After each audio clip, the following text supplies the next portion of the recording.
जय हिंद। आप सभी को नमस्कार। आशा करता हूँ आप सब बहुत ही अच्छे हैं और जो लिमिटेड पीरियड ऑफ टाइम आपके पास बचा है उसका आप यूटिलाइज सही तरीके से कर रहे होगे। Because I always mention this line कि time and tide wait for none. समय और बहता हुआ झरने का पानी किसी का इंतजार नहीं करती है। और ये जो स्पैन ऑफ टाइम आपको मिला है यही डिसाइड करेगा whether you will crack it और नॉट। हमेशा याद रहेगा, अगर आपका पीटी निकलता है और अगर मेंस अगर आपका सही नहीं भी हो, बट आपके अंदर एक मोटिवेशन रहता है कि पीटी तो हो ही गया है, इस साल नहीं तो अगले साल तो मेरा फाइनल बीपीएससी हो ही जाएगा। तो पीटी जो एक बहुत ही इंपॉर्टेंट आपका पड़ाव है, एक स्टेज है जिसको इस बार आपको फाइनल करना है और साथ में आपको मेंस को भी फाइनल करना है। डीप डाउन एनालिसिस हम हमेशा कहते हैं, अगर हम आपके सामने आए हैं किसी वीडियो को लेके तो हम as a student point of view से आपके सामने चीजें रखेंगे कि आपको as a point, as a student आपको क्या पढ़ के जाना है। इससे पहले हमने आपके सामने केमिस्ट्री का, फिजिक्स का हमने आपके लिए रखा था और इस वीडियो में हम लोग केमिस्ट्री का डीप एनालिसिस करेंगे, एकदम डीप डाउन एनालिसिस करेंगे, ठीक है। और देखेंगे कि एग्जैक्टली आपको क्या पढ़ना है। लास्ट में मैं 2 सिर्फ पीडीएफ बताऊंगा, उसको बस आपको पढ़ के जाना है, उससे बाहर आपका कुछ नहीं, बस वही पढ़ना है, उससे आप मैक्सिमम स्कोर कर लोगे। स्टार्ट करते हैं। इससे पहले हमने फिजिक्स का डाल दिया। एक और चीज, जितने भी टॉपिक है आपके साइंस के उसके में क्वेश्चंस, ठीक है, क्वेश्चंस के फॉर्म में मैं आपको स्टेटस में आपको रिवीजन करवा रहा हूं। तो जो नंबर आपको नीचे लिंक दिख जाएगा तो उसको नंबर क्लिक करके उसको सेव कर लीजिएगा और स्टेटस के क्वेश्चंस को लिखना आप चालू करो। स्टार्ट करें, लेट्स गेट स्टार्टेड। चलिए, तो केमिस्ट्री का हम लोग बात करते हैं।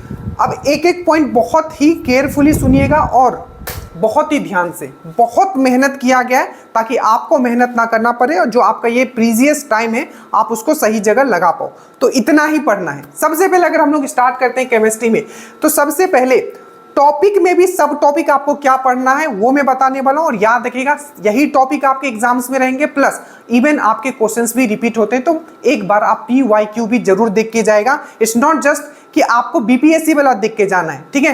आपको बीपीएससी का भी जो डिफरेंट एग्जाम होता है, चाहे ASO हो गया, चाहे अभी टीचर वाला, जितना सब आप देख के जाइएगा, ठीक है। स्टार्ट कर। देखिए, सबसे पहला जो टॉपिक आपको पढ़ना है केमिस्ट्री में वो है स्ट्रक्चर ऑफ एटम। आप स्ट्रक्चर ऑफ एटम में आपको पढ़ना क्या है, 4 चीज मैं बता रहा हूं वही आपको पढ़ना है, ठीक है। सबसे पहले अगर स्ट्रक्चर ऑफ एटम में हम लोग बात करें, परमाणु की संरचना, इधर हिंदी में भी लिखा हुआ है कि क्या क्या पढ़ना है। तो सबसे पहले परमाणु की संरचना में एटम में आपको क्या पढ़ना है, तो एटम को याद रखिएगा कि एटम में, ठीक है, कौन सा पार्टिकल्स होते हैं, दैट मीन्स इलेक्ट्रॉन, प्रोटॉन और न्यूट्रॉन के बारे में पढ़ना है अच्छे से। इलेक्ट्रॉन, प्रोटॉन और न्यूट्रॉन, ठीक है, इनका डिस्कवर किसने किया, इन पे क्या चार्जेस होता है, क्या इनका मासेस होता है, दैट मीन्स क्या इनका द्रव्यमान होता है, ठीक है। तो ये सब चीज आपको पढ़ना है। किन्होंने इनका डिस्कवर किया, क्या इस पे चार्जेस होता है, क्या इसका मासेस होता है। जैसे कि क्वेश्चन पूछ लिया जाता है, इलेक्ट्रॉन, प्रोटॉन, न्यूट्रॉन, इनमें से सबसे हल्का कौन सा है, तो आपको पता होना चाहिए इलेक्ट्रॉन जो है सबसे हल्का होता है, ठीक है। तो इस टाइप के क्वेश्चंस आपके पूछे गए। तो इलेक्ट्रॉन, प्रोटॉन और न्यूट्रॉन, अब मैं सब चीज बता दूंगा, अंत में सिर्फ 2 पीडीएफ के बारे में बात करूंगा, बस वही आपको पढ़ के जाना है। तो सबसे पहला स्ट्रक्चर ऑफ एटम में आपको पढ़ना है इलेक्ट्रॉन, प्रोटॉन और न्यूट्रॉन के बारे में आप अच्छे से पढ़ोगे। इसका ऊपर क्या चार्जेस होता है, इसका डिस्कवर किसने किया, इसके क्या मासेस होते हैं, ये सब इसके बारे में आपको पढ़ना है। उसके बाद जो एटम है, जो आपका परमाणु है, ठीक है, इसमें बस आपको क्या करना है, देख लेना कि एटम जो होता है उसका क्या है, न्यूक्लियस। न्यूक्लियस में क्या होता है, तो प्रोटॉन और न्यूट्रॉन होता है और बाहर क्या होता है, आपका इलेक्ट्रॉन होता है। तो ये बेसिक आपको आइडिया रहना चाहिए। दूसरा, आप ये भी देख लेना कि रेडियस ऑफ न्यूक्लियस कितना होता है और रेडियस ऑफ आपका टोटल एटम कितना होता है। मतलब न्यूक्लियस का त्रिज्या कितना होता है, केंद्रक का त्रिज्या कितना होता है, पूरा परमाणु का त्रिज्या कितना होता है, ये भी आप सब चीजें आपको लिखा हुआ मिलेगा। बस अभी मैं बता रहा हूं कि आप कहीं भी पढ़ते हो एग्जैक्टली आपको पढ़ के क्या जाना है, ठीक है। तो सबसे पहले एटम के बारे में देखोगे, एटम के बारे में, उसके न्यूक्लियस के बारे में देखोगे। उसके बाद न्यूक्लियस का रेडियस कितना होता है और आपका एटम का रेडियस कितना होता है वो देखोगे। उसके बाद उसके जो पार्टिकल्स है, इलेक्ट्रॉन, प्रोटॉन, न्यूट्रॉन, इसके बारे में जितने भी 3 पॉइंट्स मैंने बताए वो आप कवर करोगे। उसके बाद आइसोटॉप क्या होता है, आइसोबार क्या होता है, ठीक है, मतलब जो समस्थानिक जिसको आप हिंदी में बोलते हो, ठीक है। तो आइसोटॉप क्या होता है, आइसो बार क्या होता है, ये आप जरूर देखिएगा। जैसे कि सेम एटॉमिक नंबर होगा तो आइसोटॉप होगा और सेम मास नंबर होगा तो वो आपका आइसो बार होगा, ठीक है। और ये भी आप पढ़ के जाइएगा, ठीक है, कि अगर मुझे मास नंबर दिया हुआ है, जैसे कि देखो आइसोटॉप पढ़ के जाना, ठीक है, उसके बाद आइसोबार पढ़ के जाना और आइसोमर भी आप देख के जाना, ठीक है, ये तीनों देख के जाना। उसके बाद एटॉमिक नंबर क्या होता है, मास नंबर क्या होता है, मतलब आपका परमाणु संख्या क्या होता है, द्रव्यमान संख्या क्या होता है। और अगर मुझे एटॉमिक नंबर, ठीक है, मुझे दिया हुआ है, डेट मीन्स वो क्या है, तो वो प्रोटॉन का वैल्यू होता है, ठीक है। और अगर मुझे मास नंबर दिया हो तो किसका वैल्यू है, प्रोटॉन प्लस न्यूट्रॉन का वैल्यू है। तो अगर आपको मास नंबर दिया हुआ है और नंबर ऑफ प्रोटॉन दिया हुआ है तो आप न्यूट्रॉन निकाल सकते हो। तो ये वाला भी फंडा आपको याद रखना है। तो इसमें क्या करोगे, एटॉमिक नंबर दैट मीन्स आपका परमाणु संख्या क्या होता है, द्रव्यमान संख्या क्या होता है, ये देख लोगे। उसके बाद आइसोटॉप क्या होता है, आइसोबार क्या होता है और आइसोमर क्या होता है, ये देख लोगे। बस इसमें आपको इतना ही करना है, खत्म, ठीक है। उसके बाद नेक्स्ट हम लोग आते हैं जो सबसे ज्यादा मोस्ट इंपॉर्टेंट टॉपिक है, वो है आपका पीरियोडिक टेबल। पीरियोडिक टेबल में भी आप पढ़ना क्या है, देखो पीरियोडिक टेबल सबसे मोस्ट इंपॉर्टेंट, सबसे पहला पॉइंट एटम, ठीक है। क्या पढ़ना है आपको, एटम, सॉरी पीरियोडिक टेबल में आपको पढ़ना है, ठीक है। तो पीरियोडिक टेबल में जो सबसे पहले आपको ध्यान रखना है 3 चीज पे, पहला मेटल, नॉन मेटल, ठीक है। इसमें भी अब क्या क्या पढ़ना है उस पर ध्यान दो। सबसे पहले अगर हम लोग धातु का बात करें, पीरियोडिक टेबल, इसका वीडियो बेहतरीन तरीके से बना हुआ है, तो उसका मैं लिंक दे दूंगा, पीरियोडिक टेबल एटलीस्ट आप वहां से देख सकते हो। अब मैं बताने वाला हूं कि एग्जैक्टली पीरियोडिक टेबल में आपको पढ़ना क्या है, ठीक है। देखिए अगर हम लोग पीरियोडिक टेबल का हम लोग बात करते हैं तो सबसे पहले पीरियोडिक टेबल को अगर हम लोग बात करें तो बेसिकली ये कैसे डिवाइड किया गया है, मेटल एंड नॉन मेटल में बेसिकली आपको डिवाइड किया गया है। तो एग्जामिनर जो आपका बीपीएससी है वो हमेशा एप्लीकेशन बेस्ड क्वेश्चंस पूछता है। अभी मैं बताऊंगा, देखो आपको खुद समझ में आएगा। देखो मेटल में जितने भी इंपॉर्टेंट मेटल है, स्पेशली मैंने आपको करवाया था पहला 2 ग्रुप, ठीक है, इधर का 2 ग्रुप, ठीक है, और उधर का आपका नोबल गैस हमने करवाया था आपका नॉन मेटल में। तो जितने भी इंपॉर्टेंट मेटल है उसका प्रॉपर्टी आप जरूर देख लेना। जैसे कि सिल्वर बहुत ही इंपॉर्टेंट मेटल है, इसका एटॉमिक नंबर देख लेना, जैसे कि 47 है। सिल्वर क्यों इंपॉर्टेंट है, तो सिल्वर का जो मतलब इलेक्ट्रिक कंडक्टिविटी जो होता है, ठीक है, और आपका हीट कंडक्टिविटी जो होता है सबसे ज्यादा होता है सिल्वर का। तो सिल्वर आपने देख लिया। गोल्ड आप देखोगे, गोल्ड क्यों इतना इंपॉर्टेंट है, तो गोल्ड का जो मेलेबिलिटी होता है और डक्टिलिटी होता है, अभी इंग्लिश में थोड़ा बोल रहा हूँ, दोनों आप समझ लेना, थोड़ा हिंदी बना, नहीं तो बहुत लंबा हो जाएगा। आप इंपॉर्टेंट जितने भी धातु है उसका जो भी प्रॉपर्टी है उसको आपको पढ़ना है। जैसे मैंने बोला सिल्वर, गोल्ड, प्लेटिनियम, टंगस्टन, इसका आपको प्रॉपर्टी पढ़ना है। ये सब आपको हमने बताया कि कौन सा इंपॉर्टेंट है।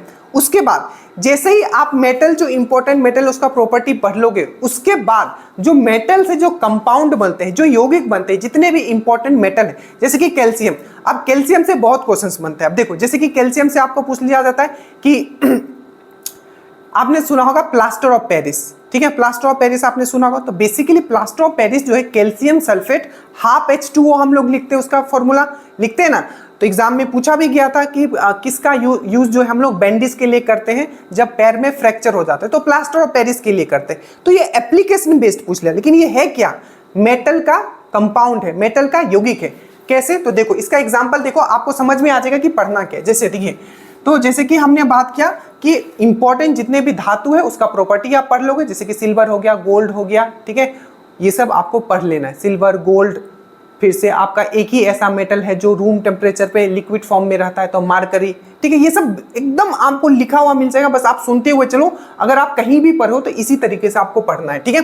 तो जैसे कि देखिए आपको पूछ लिया था कि अब मेटल से जितने भी इंपॉर्टेंट यौगिक बनते हैं, जितने भी धातु यौगिक है, उससे क्वेश्चन पूछा जाता है। जैसे कि देखो आपको पूछ लिया था जो नीलम होता है, नीलम मनी नीलम जो सुनते हो, ठीक है, या उसको इंग्लिश में सैफायर भी बोलते हैं। तो नीलम का फॉर्मूला क्या होता है, तो ये होता है आपका Al2O3, that means aluminium oxide, ठीक है। उसके बाद आपको पूछ लिया जाता है कि जिप्सम का फॉर्मूला क्या होता है, तो जिप्सम क्या होता है, कैल्शियम सल्फेट, क्या होता है आपका, कैल्शियम सल्फेट 2H2O होता है, कैल्शियम सल्फेट 2H2O।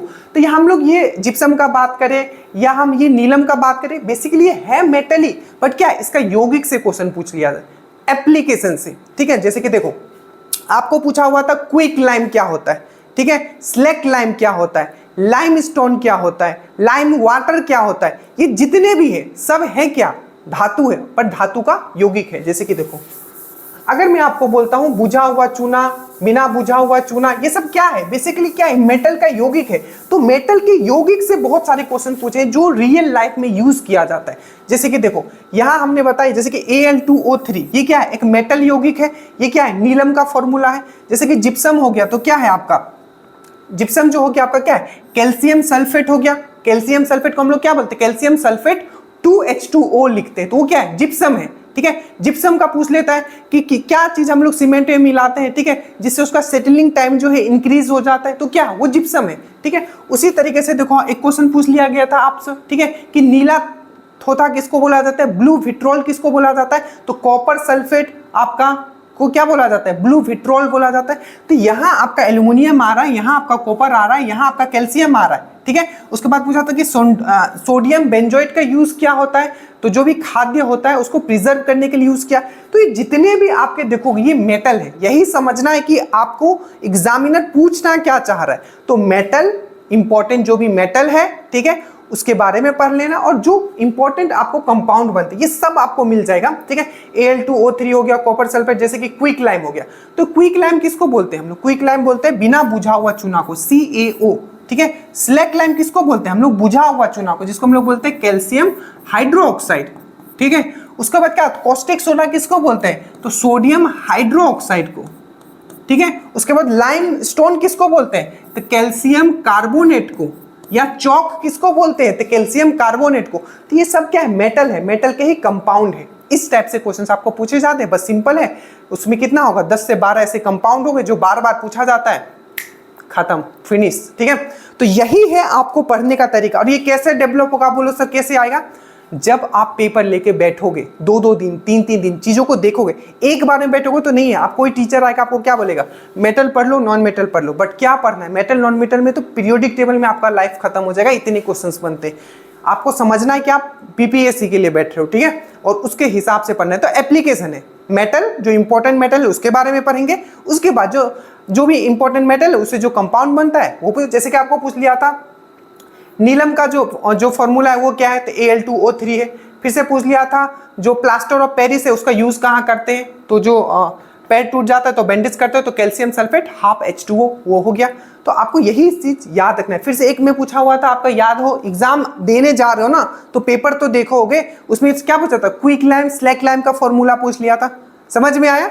तो ये हो गया आपका मेटल में, आपको इस तरीके से करना है। बाद में मेटल में और क्या करना है, मेटल में बस वही जितने इंपॉर्टेंट मेटल है उसके आयसक आपको देख लें। जैसे कि आपका सिल्वर हो गया, तो सिल्वर का क्या होता है आयसक, अर्जेंटाइट होता है। ठीक है, उसी तरीके से आपका एल्युमिनियम का क्या होता है, तो बॉक्साइड होता है, फेल्सफर होता है, कोरंडम होता है। तो जो इंपॉर्टेंट है अगेन वही 10 से 12 आपके जो मोस्ट इंपॉर्टेंट है उसको आपको देख लेना है। जैसे कि आपका मरकरी का पूछ लेगा तो सिनाबार होता है, ठीक है, जिंक का पूछ लेगा तो कैलामाइन होता है, गोल्ड का पूछ लेगा तो सिल्वर नाइट होता है। ठीक है, याद रहेगा।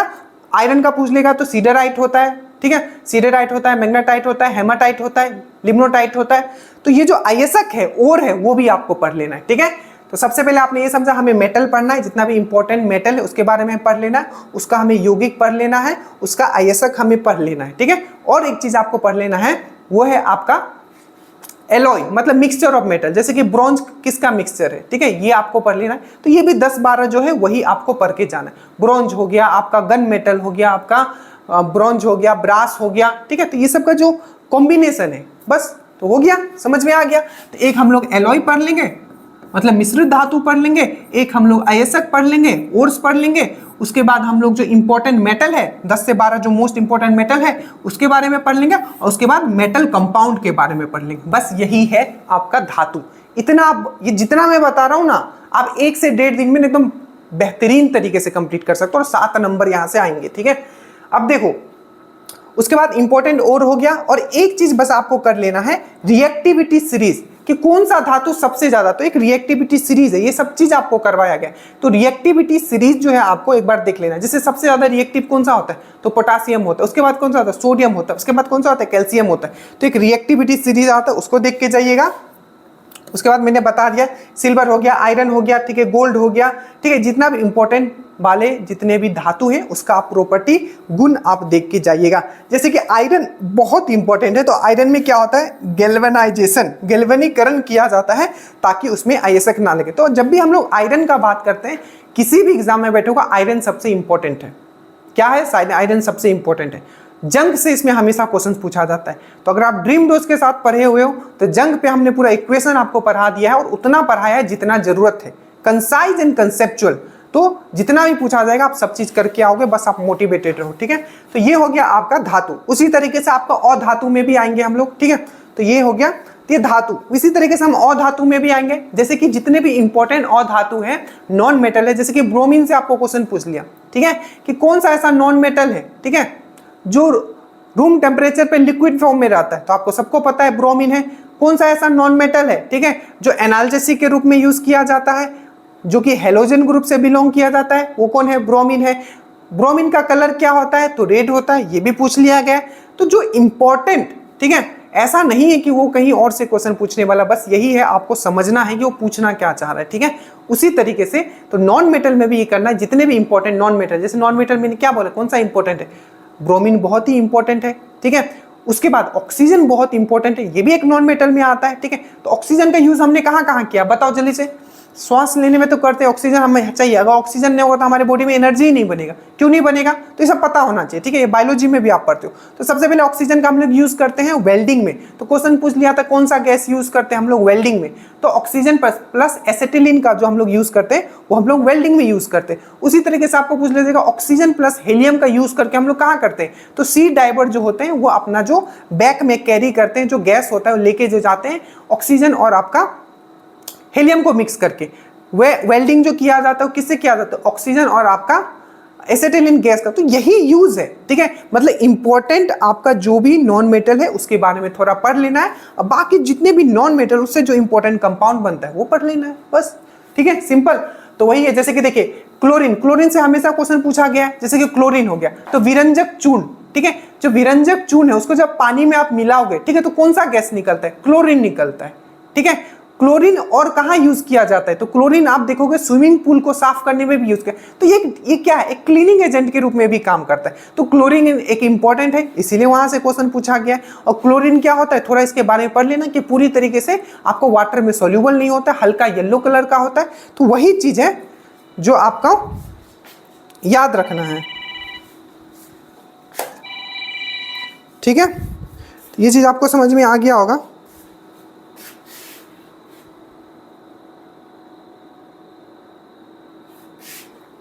समझ में आया। तो ये है आपका नॉन मेटल के बारे में, ठीक है, कि इंपॉर्टेंट, जैसे कि क्लोरीन हो गया, क्लोरीन का हम लोग ब्लीचिंग पाउडर में भी यूज करते हैं। और ना मेरे एक दिन एग्जाम से पहले या कल ही, क्योंकि दरोगा को मुझे पूरा का पूरा साइंस में उनको अगर 18 से 19 क्वेश्चन आता है मतलब पूरा 18 का 19 क्वेश्चन करके आएंगे वो, तो उसका मैं रिएक्शन बेस्ड कल मैं क्वेश्चंस डालने वाला हूं। तो बीपीएससी वाले लोग जितने देख रहे हो तो सब एक रिएक्शन पे क्लास आएगी, जिसमें सिर्फ हम लोग केमिस्ट्री का रिएक्शंस वाले क्वेश्चंस देखेंगे। तो प्लीज वो जरूर देखना, जिसमें हम लोग ये भी देखेंगे कि ब्लीचिंग पाउडर बनता कैसे। तो ब्लीचिंग जो क्लोरीन है ब्लीचिंग पाउडर में होता है स्विमिंग पूल में साफ करने के लिए, तो ये एक नॉन मेटल है। उसी तरीके से ऑक्सीजन भी एक नॉन मेटल है। तो ऑक्सीजन प्लस एसिटिलीन गैस का हम लोग यूज करते हैं वेल्डिंग में। ऑक्सीजन प्लस हीलियम का हम लोग ले जाते हैं कहाँ, सी डाइवर्ट जो होता है, ठीक है, गोताखोर जो होता है उस वो लोग यूज करता है। ब्रोमीन एक बहुत ही इंपॉर्टेंट है, सल्फर हो गया, फॉस्फोरस हो गया, हाइड्रोजन बहुत बहुत बहुत इंपॉर्टेंट है, जिसको फ्यूचर फ्यूल कहा जाता है, ठीक है। और पूछा गया था हाइड्रोजन जब जलता है बाहर तो क्या बनाएगा, सिंपल है भाई, बाहर में ऑक्सीजन या हाइड्रोजन जलेगा तो क्या बनाएगा, पानी बनाएगा। तो इसी तरीके से बस आपको पढ़ना, पूरा का पूरा हाइड्रोजन एक में आपको दिया हुआ है, पीडीएफ में आप चेक करोगे तो जितने भी इंपॉर्टेंट आपके नॉन मेटल है वो आपको पढ़ लेना है। समझ में आया। जितने भी इंपॉर्टेंट नॉन मेटल है उससे जो भी यूजेस है, उसके जो एप्लीकेशन है वो आपको पढ़ लेना है। उसके बाद जो सबसे मोस्ट इंपॉर्टेंट अगर कोई नॉन मेटल में आपको पढ़ना है तो वो है आपका कार्बन। कार्बन से कंफर्म है क्वेश्चन आने वाला है, कार्बन एंड इट्स एलोट्रॉफ, कार्बन और उसके समस्थानिक। स्पेशली कार्बन में आपको दो पढ़ के जाना है, एक है ग्रेफाइट और एक है आपका डायमंड। अब ग्रेफाइट और डायमंड में क्या क्या इसकी जितने भी प्रॉपर्टीज है आपको वहां बिल्कुल लिखा हुआ मिल जाएगा कि इसका हाइब्रिडाइजेशन क्या होता है, इसका हाइब्रिडाइजेशन क्या होता है, ठीक है, A to Z चीज, ठीक है, बेहतरीन तरीके से। तो याद रखिएगा कार्बन, और कार्बन में भी इसका समस्थानिक, डेट मीन्स इसका आपको डायमंड के बारे में इसको पढ़ के जाना है, ठीक है। उसके बाद इसके ग्रेफाइट के बारे में पढ़ के जाना है, इसके जितने भी समस्थानिक है, इसके फुलरीन होता है, ठीक है, ये जितने भी है, ठीक है। एक तो पूछ लिया था कि जो बक अमुलिस्टिन फुलरिन जो होता है उसका, जो मैंने आपको बताया था कि जो उसका जो शेप होता है वो फुटबॉल की तरीके से होता है, कितना उसमें कार्बन होता है, तो 60 होता है। यही वाला क्वेश्चन पूछा गया था। तो जितना आपको पढ़ा दिया गया बस उससे ज्यादा कुछ नहीं करके जाना है, ठीक है। तो आपको ये हो गया। डीप डाउन एनालिसिस में कर दे रहा हूं कि एग्जैक्टली पढ़ना क्या है। उसके बाद नॉन मेटल में एक बार नोबल गैस को भी आप देख के जाओगे कि जो 18वां ग्रुप है जो आपका पीरियोडिक टेबल में, helium, neon, argon, krypton, xenon, radon, ठीक है, इसको पूरा का पूरा पढ़ के जाना। आपको पूछ लेगा कि कौन सा ऐसा नोबल गैस है जो वातावरण में नहीं पाया जाता है, तो रेडॉन बोलोगे। फिर बोलोगे कौन सा ऐसा नोबल गैस है जो ऐसे तो वातावरण में नहीं पाया जाता है, पर जो अर्थ को एक आता है तो उसका मात्रा वातावरण में दिखता है, तो वो भी है आपका रेडन, ठीक है। आपको ये भी पूछा जा सकता है कि नोबल गैस जो है, ठीक है, नोबल गैस में कौन सा स्ट्रेंजर गैस होता है, तो हेलियम, नियोन, आर्गन, जेनन। जेनन को हम लोग क्या बोलते हैं, स्ट्रेंजर गैस बोलते हैं। तो 18वां ग्रुप पीरियोडिक टेबल का नोबल गैस है, तो नोबल गैस भी आपको देख के जाना है। तो बस यही करना है मेटल और नॉन मेटल में, ठीक है। समझ में आया। Carbon and it's isotope, carbon और उसके समस्थानिक, जिसमें आपको ग्रेफाइट, ठीक है, डायमंड, ठीक है, फुलरिन अच्छे से पढ़ के जाइएगा, ठीक है। पीडीएफ जो प्रीवियस ईयर जो पीडीएफ है आपका, ठीक है, उसमें भी आपको अच्छे से दिया हुआ है दरोगा वाले में, ठीक है। अब देखिए हम लोग आते हैं स्टेट ऑफ मैटर में, ठीक है, पदार्थ की अवस्था।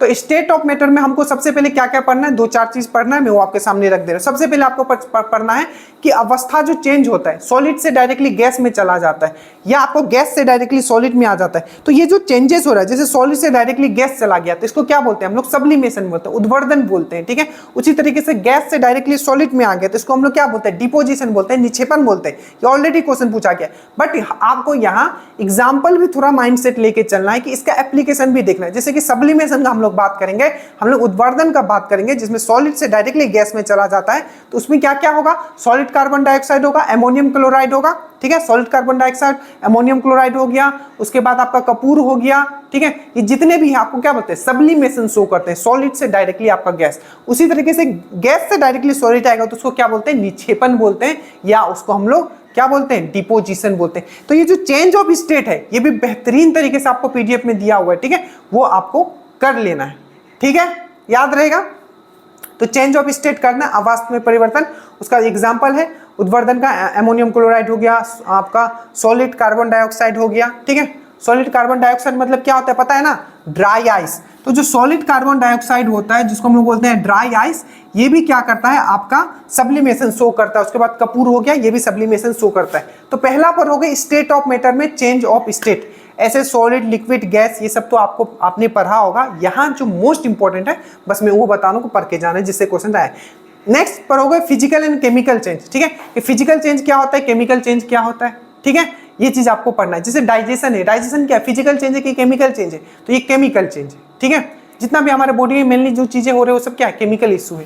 जो चीज रिवर्स नहीं हो पाएगा वो एक रासायनिक प्रक्रिया है। तो केमिकल चेंज क्या होता है, फिजिकल चेंज, और इसके जितने भी एग्जांपल है वो भी लिख के दिए हुए, वो देख के जाओगे। उसके बाद आप आओगे मिक्सचर में, मिक्सचर में आओगे मिश्रण में। मिश्रण में सबसे पहले आप बेसिक देख लेना, विले और विलियन, that mean solute and solvent क्या है, सॉल्यूट मतलब क्या होता है और सॉल्वेंट मतलब क्या होता है, ठीक है। विले क्या है और विलियक क्या है, दैट मीन सॉल्यूट और सॉल्वेंट को मिला के क्या बनता है, सॉल्यूशन बनता है, ठीक है। तो इसका कंसेप्ट बेसिक कंसेप्ट है, देख लीजिएगा। और साथ में आप अच्छे से समांगी मिश्रण और असमांगी मिश्रण, that mean homogeneous mixture and non homogeneous mixture देख लीजिएगा। ये छोटे छोटे पॉइंट जो बस आपको देखना है। इसके बाद बस आप एक चीज और देख के जाओगे, कोलाइडल सॉल्यूशन। जैसे कि आपको पूछ लिया था जो दूध जो है वो किसका एग्जांपल है, तो इमल्सन का एग्जांपल है। तो जितने भी कोलाइडल सॉल्यूशन जैसे इमल्सन हो गया, सोल हो गया, ये बस एक बार आप देख के जाना, बस इसमें इतना ही करना है, इससे ज्यादा आपको कुछ नहीं करना है। समझ में आया। तो पदार्थ की अवस्था में और क्या करोगे, सबसे पहले अवस्था में परिवर्तन जो होता है वो करोगे। उसके बाद भौतिक और रासायनिक परिवर्तन क्या है वो करोगे, मिश्रण देखोगे और कोलाइडल सॉल्यूशंस पूरा देख के जाना, ठीक है, याद रहेगा। चलिए नेक्स्ट आते हैं हम लोग। उसके बाद हम लोग आते हैं एक बहुत इंपॉर्टेंट टॉपिक है जो है आपका हाइड्रोकार्बन। ये बहुत इंपॉर्टेंट है, सब चीज पढ़ाया हुआ है। हाइड्रोकार्बन, हाइड्रोकार्बन में क्या करोगे, सबसे पहले एल्केन, एल्कीन, एल्काइन, ठीक है। एल्केन क्या है, सिंगल बॉन्ड होता है, आपको एल्कीन क्या है, डबल बॉन्ड होता है, और एल्काइन क्या है, ट्रिपल बॉन्ड होता है। ये हाइड्रोकार्बन है। हाइड्रोकार्बन मतलब क्या, इसमें कार्बन होगा और हाइड्रोजन होगा, इसका कॉम्बिनेशन देखा जाता है, ठीक है। तो एल्केन क्या है, एल्कीन क्या है और एल्काइन क्या है, single bond, double bond, triple bond. इसका फॉर्मूला क्या होता है, जैसे एल्केन बोलता हूं तो एल्केन का फॉर्मूला क्या होता है, CnH2n+2, ठीक है, CnH2n+2। एल्कीन का क्या होगा, CnH2n, +2 हट जाएगा और एल्काइन का क्या होगा, CnH2n-2 हो जाएगा। ठीक है, तो ये फॉर्मूला देखोगे। ठीक है, और बनाना सिखाया है हमने। उसके बाद नंबर ऑफ सिग्मा बॉन्ड कैसे निकालते हैं, नंबर ऑफ पाई बॉन्ड कैसे निकालता है, ये सब चीज एकदम सब बताया हुआ है। Alkyne alkene alkyne, sigma bond pi bond किसी में कैसे निकालते हैं, स्पेशली बेंजीन का पूछा गया था। तो बेंजीन में क्या होता है, जो आपका सिग्मा होता है वो 12 होता है और पाई जो होता है 3 होता है। तो 12 आपका सिग्मा बॉन्ड होता है और 3 जो होता है पाई बॉन्ड होता है। उसके बाद जो हाइड्रोकार्बन में सबसे पहले एल्केन एल्किन एल्काइन पढ़ोगे। ठीक है, उसके बाद सिग्मा एंड पाई बॉन्ड कैसे निकालता है आप वो पढ़ोगे। उसके बाद जैसे कि अब जो कुछ इंपॉर्टेंट हाइड्रोकार्बन है जिससे एप्लीकेशन बेस्ड क्वेश्चन पूछा जाए, जैसे कि लाइटर में क्या होता है तो ब्यूटेन होता है, एलपीजी जो गैस होता है तो उसमें क्या होता है तो ब्यूटेन एंड प्रोपेन होता है। आपका नेचुरल गैस बोले, गोबर गैस बोले, उसमें क्या होता है तो उसमें आपका मीथेन होता है। उसी तरीके से आप देखोगे एक होता है आपका एसिटिलीन। ठीक है, एसिटिलीन गैस जो आपने देखा होगा, तो एसिटिलीन गैस जो होता है बेसिकली वो भी एक देखिए हमने आपको पढ़ाया कि एक जो होता है अगर फल हमें पकाना है, ठीक है, फल अगर हमें पकाना है तो एक नेचुरल तरीके से पकता है जो कि इथाइलिन होता है। हमने आपको पढ़ाया इथाइलिन। ठीक है, इथाइलिन गैस एक होता है। ठीक है, जो कि नेचुरल आपको हार्मोन भी होता है इथाइलिन। और एक हमने आपको पढ़ाया है कि जब कार्बाइड, आप घर में कार्बाइड लाते हो, कार्बाइड में आप पानी रखते हो तो उससे गैस निकलता है जिसको हम लोग बोलते हैं एसिटिलीन। ठीक है, तो एसिटिलीन गैस जो होता है वो भी बेसिकली एक हाइड्रोकार्बन है। और वो कौन सा हाइड्रोकार्बन, तो इथाइन है। इथाइन मतलब triple bond C ethyne. Ethyne का कैसे लिखते हैं हम लोग, C2H2। तो अगर इसको लिखना हुआ तो कैसे लिखेंगे, C ट्रिपल बॉन्ड C, यहाँ एक H और यहाँ एक H। ठीक है, तो जितने भी इंपॉर्टेंट जैसे कि ब्यूटेन हो गया, प्रोपेन हो गया, मीथेन हो गया, एसिटिलीन हो गया, इसको हम लोग इथाइन बोलते हैं। तो इसका यूजेस आप देख लेना कि कहाँ कहाँ, ऐसे मैंने बता ही दिया, बाकी आप थोड़ा बहुत तो आपने पढ़ा होगा। ठीक है, तो ये है आपका हाइड्रोकार्बन है, बस इतना करना है। बाकी हाइड्रोकार्बन एक बार वीडियो आप देख सकते हो, बट ये पहले करके जाना। ठीक है, उसके बाद आते हैं हम लोग पॉलीमर। पॉलीमर एक बड़ा चैप्टर है, अभी इसको कैसे करना है आप ध्यान दो। जितने भी इंपॉर्टेंट पॉलीमर है बस उसके बारे में देख के जाना कि कोई भी पॉलीमर है, कोई भी बहुलक है, ठीक है, पॉलीमर का मोनोमर क्या है। ठीक है, ये सबसे मोस्ट इंपॉर्टेंट है, प्लस उसका यूज क्या है। तो प्रीवियस ईयर वाला भी मैंने क्वेश्चंस डाल दिया है। ठीक है, अगर आप देखोगे पॉलीमर अगर आपने मुझसे पढ़ा है तो ठीक है, उसका PDF में डाला हुआ है।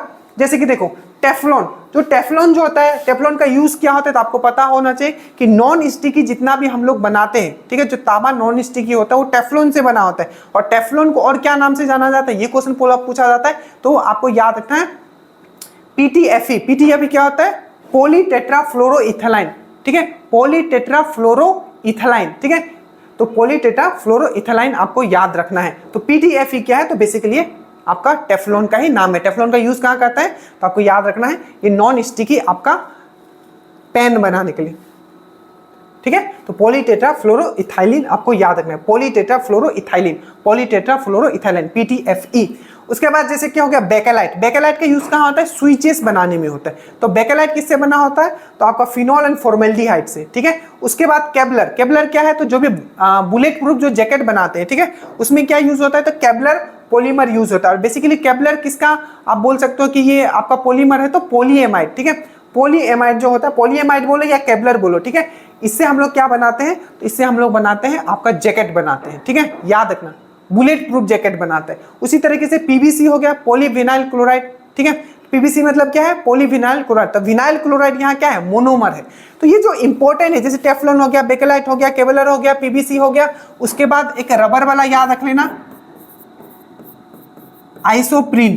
तो आइसोप्रीन जो है, जो आपका नेचुरल रबर होता है वो आइसोप्रीन से बना होता है, तो ये देख लेना। तो इंपॉर्टेंट जो है 5 से 6 बस उसको आप देख के जाना। बाकी अगर आपको लग रहा है कि टाइम है तो आप पूरा PDF पढ़ के जाना। ठीक है, उसके बाद हम लोग आते हैं आपका कुछ पॉइंट्स में आपको और करवाता हूं, जैसे chemistry in everyday life. Chemistry in everyday life her exam के लिए इंपॉर्टेंट है, बट अभी बस आप जो आप BPSC के लिए है, बस आप सोप एंड डिटर्जेंट देख के जाना कि सोप कैसे बनता है, डिटर्जेंट कैसे बनता है और कैसे ये साफ करता है, दोनों में डिफरेंस क्या है। ठीक है, सोप और डिटर्जेंट में क्या क्यों डिफरेंस, जब कोई चीज सोप था ही तो डिटर्जेंट लाने का जरूरत क्या था, ये चीज जरूर देख के जाना। हार्ड वाटर क्या होता है आपका, जैसे कि हार्ड वाटर क्या होता है, परमानेंट हार्ड वाटर क्या होता है, नॉन परमानेंट हार्ड वाटर क्या होता है, ये सब चीज आपको पढ़ाया हुआ है प्रीवियस ईयर वाले क्वेश्चंस में, दरोगा वाले में भी ये सब डाला हुआ। तो सोप एंड डिटर्जेंट देख के जाना। ऐसे PDF में आपको एक और चीज मिलेगा, ड्रग, एंटीपायरेटिक हो गया, एनाल्जेसिक हो गया, एंटीबायोटिक हो गया। ठीक है, तो ये सब भी क्या होता है केमिस्ट्री इन एवरीडे लाइफ में आता है।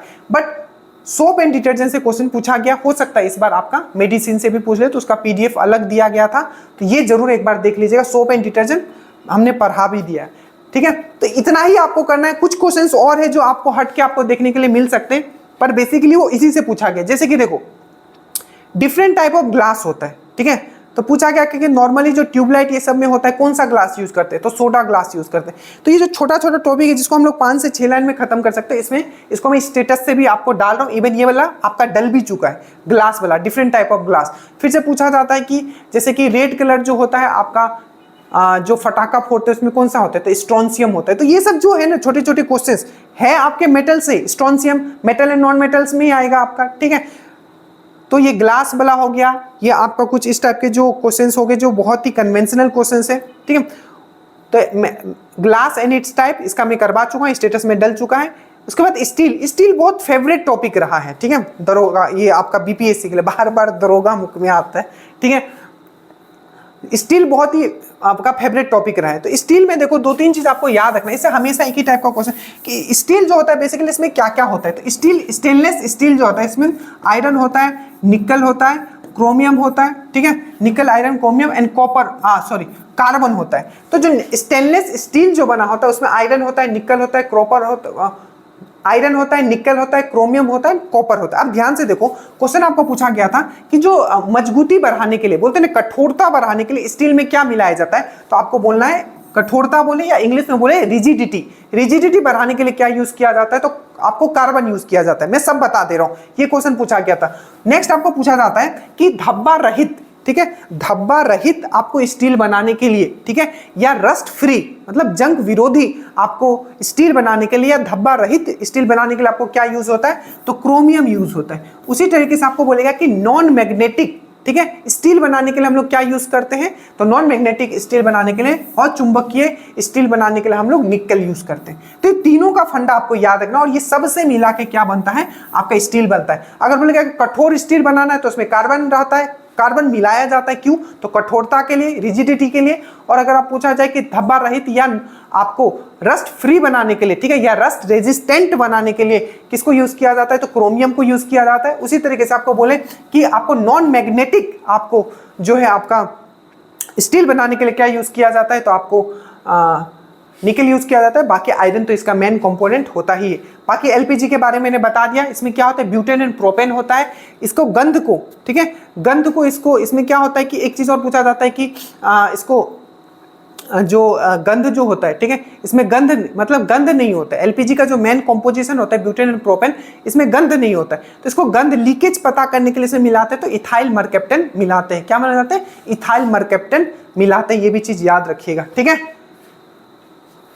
और याद रखिएगा एलपीजी जो है इसमें अच्छे से पढ़ लेना, ये बहुत ही कॉम्प्रेस्ड फॉर्म में रखा जाता है, एकदम कॉम्प्रेस करके रखा जाता है, ठीक है, गैस के फॉर्म में रखा जाता है। पर ये जब बाहर निकलता है तो क्या हो जाता है, ये आपका अंदर में गैस के फॉर्म में कॉम्प्रेस्ड किया हुआ है, पर जैसे बाहर निकलेगा ये गैस बन जाएगा, ठीक है। तो बेसिकली इतना ही टॉपिक था, इससे ज़्यादा आपको कुछ नहीं करना है, ठीक है। हाँ, ओके ओके ओके, यहाँ मिस हो गया एक, यहाँ है। अब देखिए उसके बाद है आपका एसिड, ठीक है, एसिड एंड बेस, बहुत बहुत बहुत बहुत इंपॉर्टेंट टॉपिक, ठीक है। वहां मिस हो गया था, 4-5 यहाँ है, ठीक है। तो एसिड एंड बेस में आपको याद रखना है। सबसे पहले एसिड एंड बेस में आप क्या याद करोगे और क्या आपको पढ़ के जाना है। सबसे पहले जितने भी इंपॉर्टेंट एसिड है उसका फॉर्मूला पढ़ के जाओगे और उसका यूज पढ़ के जाओगे। हमेशा पूछा जाता है, इस बार ही पूछा जाएगा। अगला बार ऑक्जेलिक एसिड का फॉर्मूला पूछ लिया था, हो सकता है इस बार कुछ किसी का भी पूछ ले, फॉर्मिक एसिड का पूछ ले, HCOOH होता है, या एसिटिक एसिड का पूछ ले तो CH3COOH होता है, ठीक है। और उसका यूजेज, जैसे कि फॉर्मिक एसिड है चींटी के डंक में मिलता है, ठीक है, मधुमक्खी के डंक में मिलता है, याद रखना, उसका फॉर्मूला पढ़ के जाना। उसके बाद जैसे कि आपका ऑक्जेलिक एसिड का पूछ ले, ऑक्जेलिक एसिड कहाँ मिलता है, तो आपका पालक में मिलता है या टमाटर में मिलता है, उसका फॉर्मूला याद करके देना। उसी तरीके से एसिटिक एसिड CH3COOH उसको भी पढ़ के जाना, ठीक है। और उसका यूज कहाँ होता है, तो विनेगर, सिरिका में यूज किया। तो जितने भी इंपॉर्टेंट एसिड है उसके फॉर्मूला और उसका यूज आप पढ़ के जाओगे। उसके बाद एसिड का रिएक्शन आप पक्का पढ़ के जाना, जैसे कि एसिड और बेस, स्ट्रॉन्ग एसिड और स्ट्रॉन्ग बेस मिलता है तो क्या बनेगा, आपका सॉल्ट बनेगा। अगर हम लोग एसिड को अगर मेटल के साथ मिलाएंगे तो कौन सा गैस निकलेगा। तो एसिड का जितना भी रिएक्शन है बस पढ़ के जाना, ये भी आपको पीडीएफ में मिला होगा। और अगर आप ड्रीम डोज से जुड़े हो, बाकी आपने कहीं तो पढ़ा होगा, तो जो बता दे रहा हूँ बस उससे आप निकाल के अपना पढ़ लेना, ठीक है। तो हमने आपको जितना भी पढ़ा है कंसेप्चुअली और आपको कंसाइज वे से पढ़ाएं, ठीक है। क्योंकि एक टीचर आपको पढ़ाएगा तो सब चीज पढ़ाएगा, क्योंकि उसको एग्जाम तो देना नहीं है, ठीक है, देना तो आपको है। तो ये आपको ये दिमाग लगाना है कि इसमें मुझे क्या छोड़ना और क्या पढ़ना है, ठीक है। ये मैं बार बार बता रहा हूँ आपको, चाहे आप कोई भी एग्जाम दो। तो एसिड का रिएक्शन आप पूरा पढ़ के जाना। जैसे स्ट्रॉन्ग एसिड और स्ट्रॉन्ग बेस को मिलाते तो क्या बनता है आपका, जैसे कि HCl और सोडियम हाइड्रोक्साइड को मिलाएंगे तो क्या बनेगा आपको, सिंपल से बात है, आपको क्या बन जाएगा, आपका सॉल्ट बन जाएगा, ठीक है। तो स्ट्रॉन्ग एसिड स्ट्रॉन्ग बेस को मिलाने से सॉल्ट बनता है। उसी तरीके से एसिड को अगर मेटल के साथ मिलाएंगे तो क्या होगा, ठीक है। तो जितने भी इंपॉर्टेंट आपके रिएक्शन हो सकते हैं इस पे ऐसे हम वीडियो लाएंगे आप सबके लिए, बट अभी आप अपने लेवल पे जरूर देखिए। एक क्वेश्चन आपको और बन सकता है एसिड एंड बेस में, जो आपको ALP से इन्होंने उठाया है क्वेश्चन, ठीक है, कि एसिड का देखो किसी सॉल्यूशन में कितना एसिड है, ठीक है, उसका कंसंट्रेशन, जो एसिड जितना कंसंट्रेशन बढ़ेगा, ठीक है, उतना एसिडिटी उसका बढ़ेगा। जैसे कि देखो H+, तो पूछा जाएगा कि किसी क्वेश्चन अगर इस तरीके से दिया रहता है कि किसी आपका जो pH है, pH पहले किसी भी सॉल्यूशन का विलियन का 6 था, 3 था, ठीक है, किसी भी विलियन का सॉल्यूशन का जो pH था पहले 3 था, उसके बाद 6 हो गया, मतलब क्या हो गया, ये बढ़ गया, ये +3 हो गया। तो इसका जो एसिडिटी है, ठीक है, उसमें एसिडिटी है कितना से घट गया। तो एसिडिटी घटना मतलब क्या, H+ घटना, एसिडिटी बढ़ना मतलब एसिड का कंसंट्रेशन बढ़ना मतलब H+ का बढ़ना, ठीक है। ऐसे अगर एसिड का मतलब कंसंट्रेशन घटना मतलब H+ का घटना, क्योंकि जितना H+ होगा उसका उतना ही ज्यादा एसिडिटी किसी भी विलियन किसी भी सॉल्यूशन का होगा। तो H+ निकालने का जो वैल्यू होता है वो होता है आपका, ये होता है 10⁻⁻ pH, ठीक है। तो अगर बोलेगा कि 3 से 6 हो गया pH, क्या मैंने बोला 3 से 6 हो गया pH, मतलब pH बढ़ रहा है, मतलब pH बढ़ रहा है मतलब क्या हुआ, वो क्या बेस की तरफ जा रहा है, क्षार की तरफ जा रहा है। दैट मीन्स उसका एसिड का जो उस सॉल्यूशन में एसिड का जो कंसंट्रेशन है वो घट रहा है, ठीक है, सांद्रता जो है वो घट रहा है। तो कैसे निकालेंगे, 3 से 6 गया मतलब कितना गुना घट गया, तो यहाँ लिखेंगे 10, ठीक है, यहाँ है माइनस pH है, माइनस पे माइनस रखेंगे, pH कितना बढ़ा है, देखिए 3 से 6 हो गया, तो यहाँ हम +3 रखेंगे, प्लस माइनस क्या होता है, माइनस ही होता है, तो ये 1/1000 हो जाएगा। तो 1000 गुना क्या हो गया, वो घट गया। और यही हो सकता है 6 से 3 करेंगे तो क्या हो जाएगा, ये 1000 गुना बढ़ जाएगा, मतलब कोई 6 था उसके बाद 3 हो गया, मतलब क्या हो गया, -3 हो गया। तो माइनस अगर 3 हो गया, समझ लो इसको, कोई समझाएगा नहीं, तो माइनस अगर 3 हो गया तो 10 पे पावर माइनस pH हम लिखते हैं, ठीक है। तो मान लो ये 3 से 6 हो गया, यही अगर दिया हो कि 6 से 3 हो गया तो क्या होगा, एसिडिटी बढ़ेगा कि घटेगा। तो सिंपल सी बात है, पहले 6 था pH फिर 3 हो गया, एसिडिटी तो बढ़ रहा है, कितना गुना बढ़ रहा है, तो क्या हो जाएगा, 6 से 3 हो गया मतलब -3 हो रहा है, ठीक है। तो -3 हो रहा है मतलब 10 माइनस लिखेंगे, फिर से -3 लिखेंगे तो क्या हो जाएगा, ये 10⁻3 हो जाएगा, 10⁻3 हो जाएगा मतलब ये 1000 गुना बढ़ गया। सिंपल है, माइनस माइनस प्लस हो जाएगा, 10⁻3 हो गया तो 1000 आ गया। समझ, डन डन डन, ठीक है। चलो ये चीज हो गया। तो ये एसिड में बस यही पढ़ना है, इंपॉर्टेंट एसिड पढ़ लेना, उसका यूजेस पढ़ लेना, उसका फॉर्मूला पढ़ लेना, ठीक है। उसके बाद एसिड का जो रिएक्शन होता है आपको मेटल के साथ, बेस के साथ, वो रिएक्शन आप पढ़ लोगे, और जो मैंने बताया आपको ये फॉर्मूला आपको पढ़ लेना है। उसके बाद एक इंपॉर्टेंट टॉपिक है, वो है आपका रेडियो एक्टिविटी, रेडियोधर्मिता। ये बहुत इंपॉर्टेंट है, ठीक है, यहां से भी आपको क्वेश्चंस रहेगा ही रहेगा, ठीक है। तो रेडियोधर्मिता में आपको क्या क्या पढ़ना है, तो देखो सबसे पहले अल्फा बीटा गामा, इसके बारे में आप अच्छे से पढ़ोगे, क्योंकि जब भी कोई रेडियोधर्मिता होती है, जब भी कोई रेडियोधर्मिता होती है, रेडियो एक्टिविटी होता है, तो उससे रेज निकलता है, रेज निकलता है तो क्या अल्फा बीटा गामा निकलता है। अब अल्फा बीटा गामा के बारे में आपको पढ़ना है। जैसे अल्फा पे क्या होता है, +2 चार्ज होता है, बीटा पे माइनस होता है, गामा पे कोई चार्जेस नहीं होता है। अल्फा और जो बीटा है इसका डिस्कवर किसने किया था, तो रदरफोर्ड ने किया था। गामा का डिस्कवर किसने किया था, तो पॉल विलार्ड ने किया था। वही अगर हम लोग गामा का बात करें तो ये विद्युत चुंबकीय तरंग है, इलेक्ट्रोमैग्नेटिक वेव है, और वही अल्फा और बीटा जो है सिंपल एक रेज होता है। तो अल्फा बीटा गामा के बारे में आपको अच्छे से देख लेना है। प्लस जब भी रेडियो एक्टिविटी होता है तो उसका अंत जो लास्ट प्रोडक्ट बचता है वो सीसा बचता है, लीड बचता है। तो अल्फा बीटा गामा के बारे में देख लेना। और जो रेडियो एक्टिविटी में एक चीज बहुत बहुत बहुत इंपॉर्टेंट है, रेडियो एक्टिविटी का यूज हम एनर्जी बनाने में करते हैं। कहाँ करते हैं, तो न्यूक्लियर रिएक्टर में करते हैं। तो न्यूक्लियर रिएक्टर में फिर हम लोग क्या क्या यूज करते हैं, मंदक यूज करते हैं, दैट मीन्स मॉडरेटर यूज करते हैं, कंट्रोल रोड यूज करते हैं। तो उसमें फिर हम लोग क्या क्या यूज करते हैं, जैसे मंदक हो गया, मॉडरेटर हो गया, तो ड्यूटेरियम ऑक्साइड कर लेते हैं, ठीक है, ड्यूटेरियम ऑक्साइड करते हैं ना, उसको एज ए मंदक के रूप में हम लोग यूज करते हैं, उसको कूलेंट के रूप में भी यूज करते हैं। वही हम लोग कंट्रोल छोर का बात करें तो कैडमियम कंट्रोल छोर में हम क्या कौन सा यूज करते हैं, तो बोरॉन एंड कैडमियम करते हैं ना। बोरॉन एंड कैडमियम हम लोग कंट्रोल छौर के रूप में, कंट्रोल रॉड के रूप में यूज करते हैं। वहीं अगर हम लोग मंदक के रूप में बात करें, मॉडरेटर के रूप में बात करें,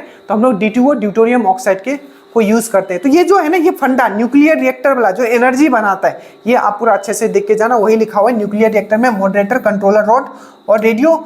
और एक चीज याद रखना, इससे एक क्वेश्चन और भी पूछ लिया था, जो रेडियो एक्टिविटी है, जैसे कि इसमें हम लोग कौन सा एलिमेंट यूज करते हैं। जैसे हम लोग क्या यूज करते थे, यूरेनियम यूज करते हैं, ठीक है, प्लूटोनियम यूज कर सकते हैं, थोरियम भी यूज कर सकते हैं। तो ये बेसिकली एलिमेंट है जो हम लोग यूज करते हैं। तो ये चीज ध्यान रखना, यूरेनियम, प्लूटोनियम एंड थोरियम।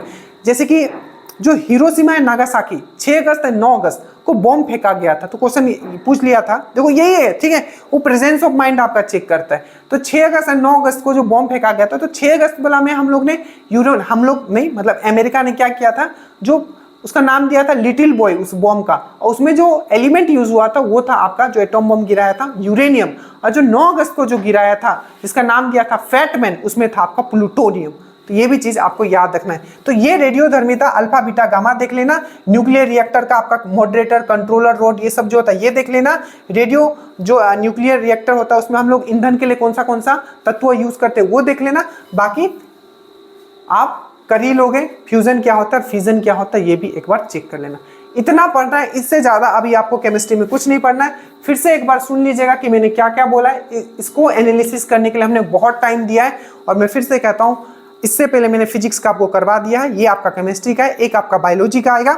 उसके बाद डायरेक्टली हम लोग हिस्ट्री पे जंप करेंगे। हिस्ट्री में भी हम लोग एंशिएंट और मिडिवल हम लोग नहीं देखेंगे, हम लोग सिर्फ मॉडर्न हिस्ट्री का देखेंगे कि क्या क्या पढ़ना है। बाकी एंशिएंट एंड मिडिवल आप कर लोगे, मुझे पता है, ठीक है। हमारा टारगेट क्या है, मैं फिर से बताता हूँ, हमें पीटी निकालना है, हमें ज्ञानी नहीं बनना है। मैं फिर से बता रहा हूँ, 100 105 इसी के बीच में हमें लाने पे फोकस करना है, जिसके लिए साइंस सबसे इंपॉर्टेंट है, इसलिए हमने साइंस करवा रहा हूँ। उसके बाद आपका मॉडर्न हिस्ट्री, उसके बाद हम लोग करंट पे जंप करेंगे। बाकी आप लोग कर लोगे। और जो पूरा का पूरा ज्योग्राफी आपके लिए करवाया हुआ है, यूट्यूब पे डाला हुआ है दरोगा के लिए, प्लीज बीपीएससी वाले देख के जाइएगा, ठीक है। तो इसके बाद एक और वीडियो हम लोग बायोलॉजी पे करने वाले हैं, ठीक है। So thank you so much. और किसी भी तरीके का डाउट होगा आप नीचे कमेंट कर दीजिएगा, लिंक है नीचे, स्टेटस से आप जुड़ जाइए। क्वेश्चंस डलता है उसको आप लिखना चालू कीजिए। जैसे ग्लास वाला डल चुका है, फिजिक्स से आपका मैग्नेटिज्म वाला डल चुका है, तो जो जो डल जाता है उसको प्लीज आप लोग कवर करते हुए चले। बाकी किसी भी तरीके का डाउट हो, do let me know guys. Study well, study hard. जय हिंद।